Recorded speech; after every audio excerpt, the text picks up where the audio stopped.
नमस्कार। भारत के इतिहास को लेकर कई सवाल लोगों के मन में उठते रहे हैं। जैसे एक सवाल महाराणा प्रताप और अकबर को लेकर, आखिर क्यों अकबर को महान बताया गया? अकबर को महान कहा जा सकता है तो महाराणा प्रताप को क्यों नहीं? दरअसल हमारे इतिहास लेखन की विसंगति केवल इन दो व्यक्तियों के तुलना में नहीं है। विसंगति मुगल शासन को भारत के राजनीतिक इतिहास की निरंतरता में देखने में है। अब इसको भी समझते हैं कि ऐसा क्यों किया गया।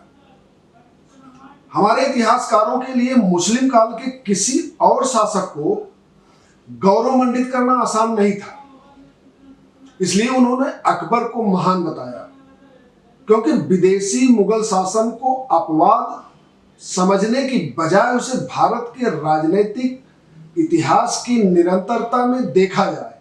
इसका महत्वपूर्ण कारण ये है, यह सब जानते हैं कि भारत के इतिहास लेखन की भूमिका अंग्रेजों ने तैयार की थी।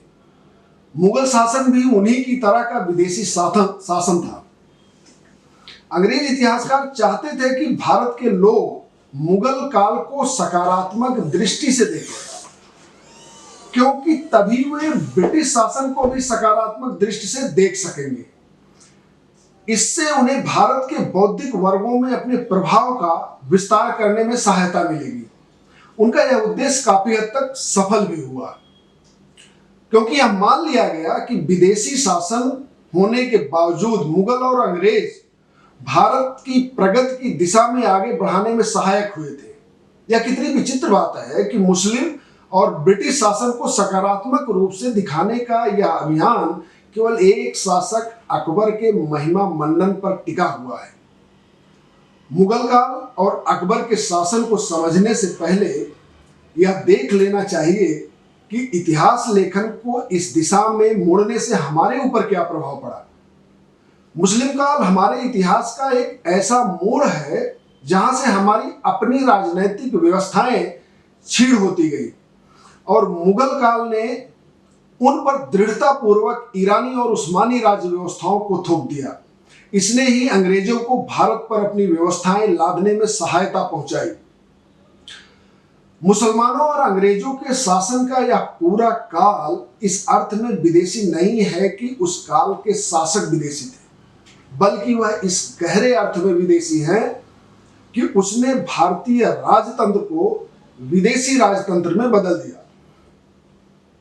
समाज को अपनी नैतिक व्यवस्था चलाने के लिए जिस कवच की आवश्यकता होती है वह नष्ट हो गई।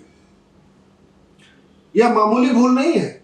हमारे इतिहासकारों ने यह समझने का ठीक से प्रयत्न ही नहीं किया कि मुस्लिम काल में राजनीतिक ढांचे को किस तरह बदला गया, उसने समाज की व्यवस्थाओं को किस तरह क्षत विक्षत किया, मुस्लिम शासन ने कैसे हमें अपने राजनीतिक इतिहास से ही अलग कर दिया।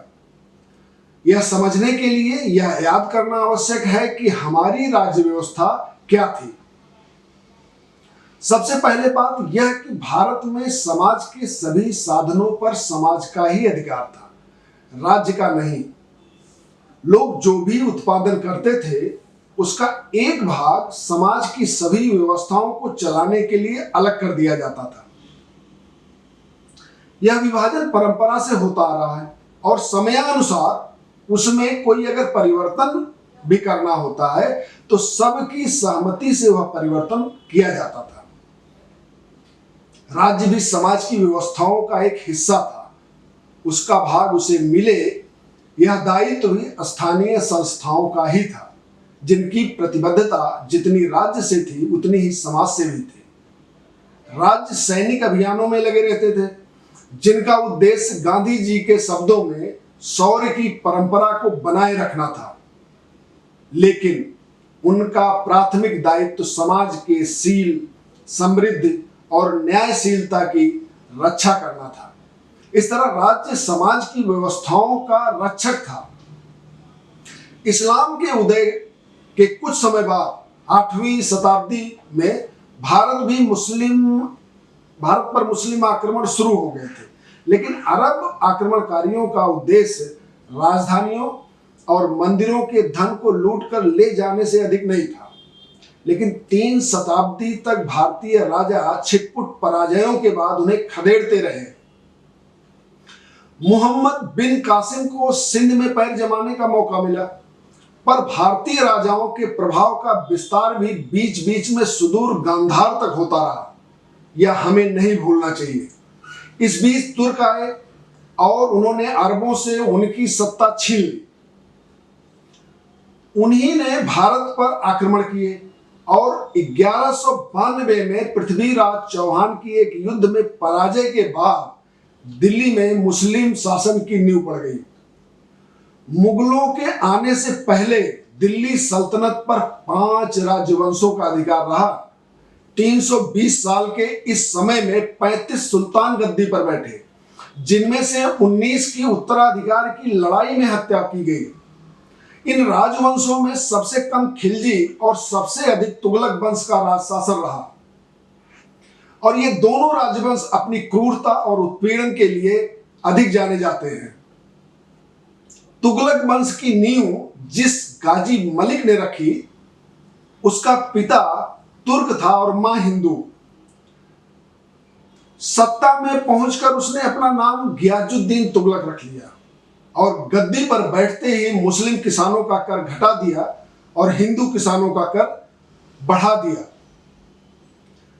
यह वह काल था जब मध्य एशिया से अफगानिस्तान तक का सारा क्षेत्र सैनिक अभियानों के लिए पेशेवर सैनिक प्रदान करने के लिए उपलब्ध कराने के लिए यह क्षेत्र बदल गया।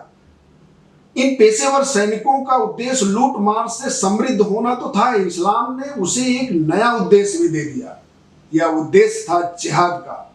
मुस्लिम शासन ही नहीं, हर सैनिक अपने आप को गाजी समझता था और इस्लाम न मानने वालों का कत्लेआम उनके जीवन का दूसरा उद्देश्य हो गया था। इन दोनों उद्देश्यों ने, ये दोनों लक्ष्य जो थे, इससे मुस्लिम आक्रांताओं को कभी अपने अभियान के लिए सैनिकों की कमी नहीं होने दी।